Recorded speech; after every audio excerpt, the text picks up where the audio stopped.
नमस्कार। अगर किसी भी कॉम्पिटिटिव एग्जाम की तैयारी चल रही है तो एक टॉपिक ऐसा है जिसे छोड़ने की गलती बिल्कुल नहीं कर सकते। भारत की शास्त्रीय भाषाएं। और 2024 में जो एक बड़ा अपडेट आया है ना, उसके बाद तो ये टॉपिक और भी जरूरी हो गया है। तो चलिए आज इसे एकदम आसान बनाते हैं। अच्छा, जरा सोचिए, एग्जाम हॉल में ये सवाल बिल्कुल सामने आ गया, तो इसका जवाब क्या होगा? थोड़ा सा सोचिए। यहाँ एक मजेदार ट्विस्ट है। ये सारे के सारे कथन सही हैं और अगले कुछ मिनट्स में हम यही पता लगाएंगे कि ऐसा क्यों है और कैसे। तो हमारा सफर कैसा रहेगा? सबसे पहले तो यही समझेंगे कि भाई ये क्लासिकल लैंग्वेज होती क्या है। फिर उन पहली 6 भाषाओं को देखेंगे। उसके बाद 2024 के उस गेम चेंजिंग अपडेट को समझेंगे। और हाँ, साथ ही साथ संविधान की 22 अनुसूचित भाषाओं पर भी एक नजर डालेंगे। और आखिर में सब कुछ एक साथ समेट लेंगे ताकि सब कुछ अच्छे से याद रहे। तो चलिए पहले कदम से शुरू करते हैं कि आखिर ये शास्त्रीय भाषाएं हैं क्या। क्योंकि देखिए, लिस्ट रटने से ज्यादा जरूरी है कॉन्सेप्ट को समझना। इसको ना ऐसे समझिए, एक शास्त्रीय भाषा नदी के सोर्स की तरह होती है, जहां से दूसरी नदियां मतलब दूसरे भाषाएं निकलती हैं। ये खुद किसी और से नहीं निकली, ये ओरिजिनल है। और हां, ये जो स्टेटस है, ये भारत का संस्कृति मंत्रालय देता है। इसका सबसे बढ़िया एग्जाम्पल है संस्कृत और हिंदी। संस्कृत एक क्लासिकल लैंग्वेज है। क्यों? क्योंकि वो एक ओरिजिनल सोर्स है। वहीं हिंदी जो हम बोलते हैं वो संस्कृत से ही निकली है, मतलब उससे डेराइव हुई है।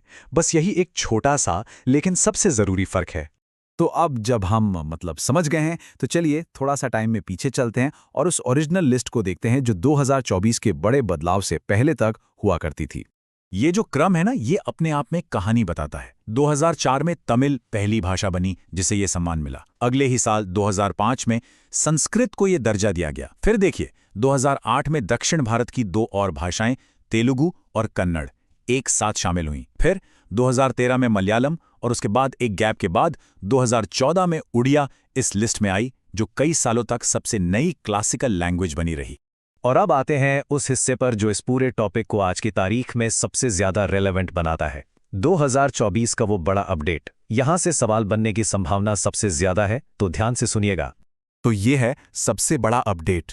साल 2024 में लिस्ट में 1 या 2 नहीं बल्कि पूरी 5 नई भाषाएं जोड़ी गईं और इसने शास्त्रीय भाषाओं की पूरी गिनती ही बदल दी है। और ये रही वो 5 भाषाएं। इन्हें याद रखने का एक बड़ा आसान तरीका है। 2 प्राचीन भाषाएं हैं, पाली और प्राकृत, और 3 आज के दौर की प्रमुख भारतीय भाषाएं, असमिया, बंगाली और मराठी।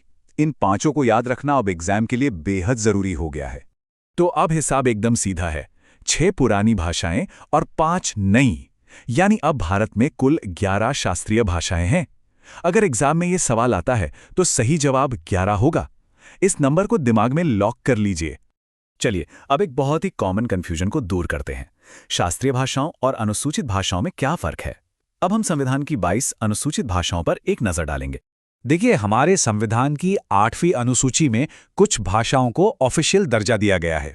जब संविधान बना था ना, तो इस लिस्ट में सिर्फ 14 भाषाएं थी, लेकिन धीरे धीरे 8 और भाषा इसमें जोड़ी गईं और आज ये संख्या 22 हो चुकी है। ये जो टेबल है, इसमें आप साफ साफ देख सकते हैं कि ये बढ़त 3 मेन स्टेप्स में हुई। सबसे पहले 1967 में सिंधी को जोड़ा गया।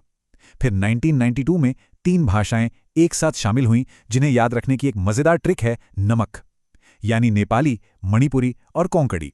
और आखिर में 2003 में 4 भाषाएं जोड़ी गईं, बोडो, डोगरी, मैथिली और संथाली। रिवीजन के लिए ये टेबल बहुत ही काम किया है। तो हमने काफी कुछ देख लिया है। चलिए अब एग्जाम के लिए जो सबसे जरूरी पॉइंट्स हैं, उनको एक बार फटाफट से रिवाइज कर लेते हैं। ये 2 नंबर हैं जो बिल्कुल नहीं भूलने हैं। शास्त्रीय भाषाएं यानी क्लासिकल लैंग्वेजेस अब हैं 11 और अनुसूचित भाषाएं यानी शेड्यूल्ड लैंग्वेजेस हैं 22। 11 और 22, इन दोनों में कंफ्यूज नहीं होना है। और यहाँ सब कुछ एक साथ एक ही फ्रेम में है। ये स्लाइड लास्ट मिनट रिवीजन के लिए बेस्ट है। चाहें तो इसका एक स्क्रीनशॉट लेकर रख सकते हैं। 2004 में तमिल से शुरू होकर 2024 की 5 नई भाषाओं तक ये पूरी कहानी हमारी आंखों के सामने है। तो हमने देखा कि ये जो लिस्ट है, ये फिक्स नहीं है, ये बदल रही है, इवॉल्व हो रही है।